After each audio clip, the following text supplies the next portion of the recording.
Welcome to the review of the EliteBook G5 featuring an i5 processor.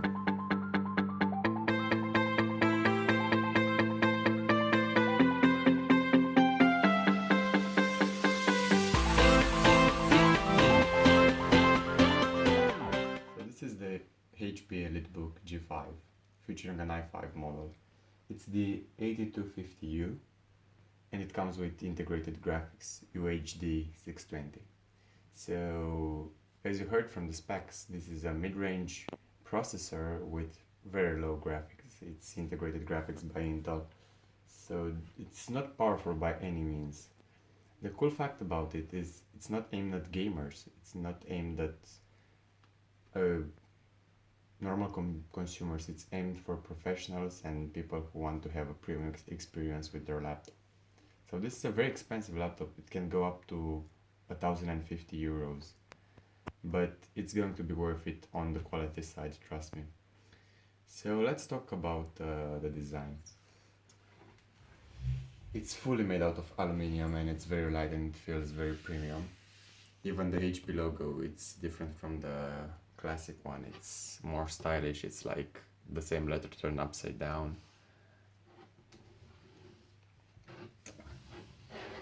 Even though it's a 14-inch screen that it's full HD, the panel is very good and the viewing angles are perfect. It's a truly 180-degree experience. And even though it's 14-inch, it's enough. And because it has small bezels, it makes the screen look even bigger than older laptops with 14-inch screens. The camera can be slid open and can be closed down for privacy, so you no need for tape in order to keep your privacy. This is good especially if you live in a area that might be prone to hackers, or if you work for a big company that wants you to hide your privacy and only use the camera when doing a Skype conference.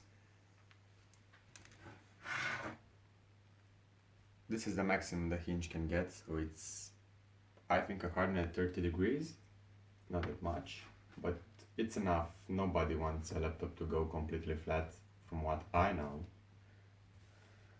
And now that we end everything about the design of the screen and the back, let's go to the front.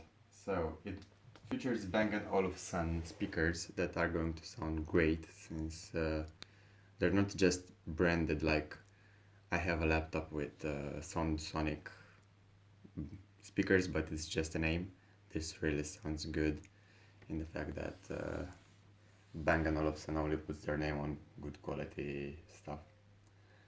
The keyboard is a chiclet keyboard with backlit and with a backlight, and it's comfortable. It's not better than any other chiclet keyboard in my opinion, because the travel is small and it's kind of responsive in this laptop. You can feel that you pressed the key, but it's still a chiclet keyboard. But this makes it very thin and portable, so I guess no other laptop has another style of keyboard. This is the standard, though I would highly recommend, especially if you can't buy a keyboard and use a laptop with a keyboard at any time. Only if you're on the move, then use the integrated keyboard. This will also make the life of your keyboard longer. The trackpad is big and it has two dedicated buttons that are put quite unusually. Usually the buttons are down here and they still are, but they also have a pair up top. I don't know, it's a design choice by HP. And the fingerprint scanner, so this is good for security and for using apps from banks. When you want to pay and you want a secure method, you touch the ID and you authenticate to your bank account. So no need for a password and nobody can pay without your finger, yeah. Going to the port side. We have one combo audio jack, micro USB that is currently occupied by a stick, HDMI, RG45, the internet port with this kind of style of extendable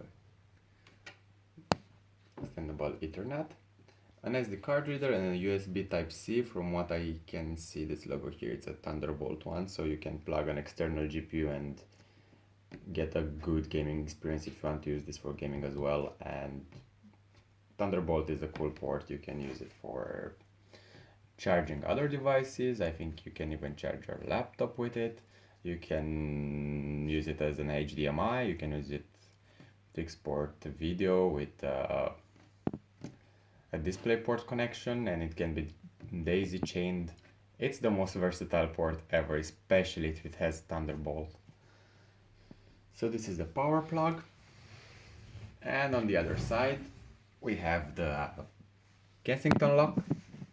We have a vent and another USB that is type 3.1, I think, this because it's the SSC logo here, and another SC slot.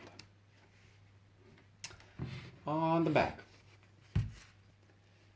we can see the intake.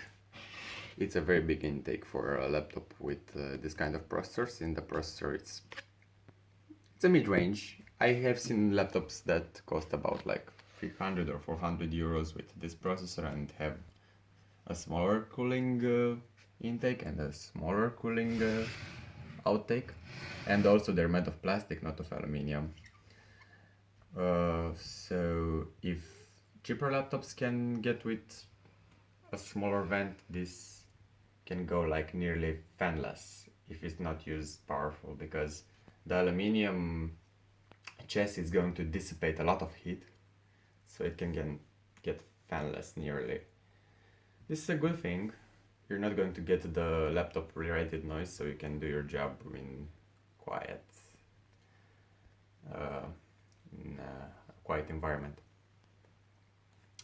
Okay, so it's basically a productivity laptop. Don't expect to do gaming on it. Just expect to go on Google, go on some programs for your daily tasks, and do your job on the go. This is basically it. It's a very thin laptop that is very portable, that is made of quality materials, that can withstand a lot of hard days of work.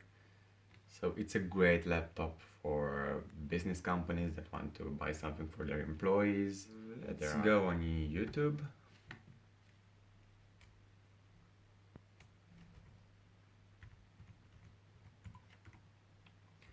And play a non-copyrighted song so you can see how it sounds.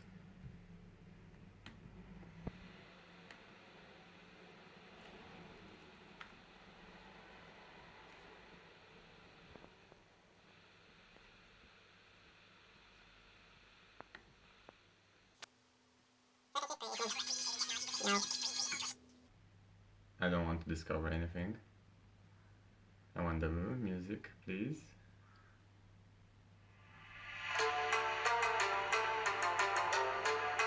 So that's a great sound for a laptop. It's way out of any league.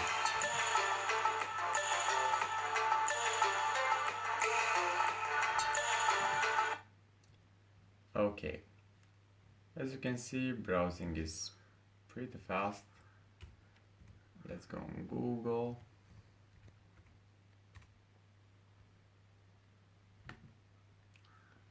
Let's go like a high demand site, I don't know, Reddit. It uses quite a lot of resources to go on Reddit. See, it's fast. As fast as you need for doing your job on the go. So basically that's it. Some other notable fact is that this has an SSD, a 256 SSD. There are also variants with 512. I don't think there's a hard drive variant. And it has AC Wi-Fi like nearly every laptop these days. Basically, this wraps it all around. Buy it if you're a professional. If you are just a student that wants to game on it, it's not good. It's only for people that want to have a premium feeling laptop. Goodbye.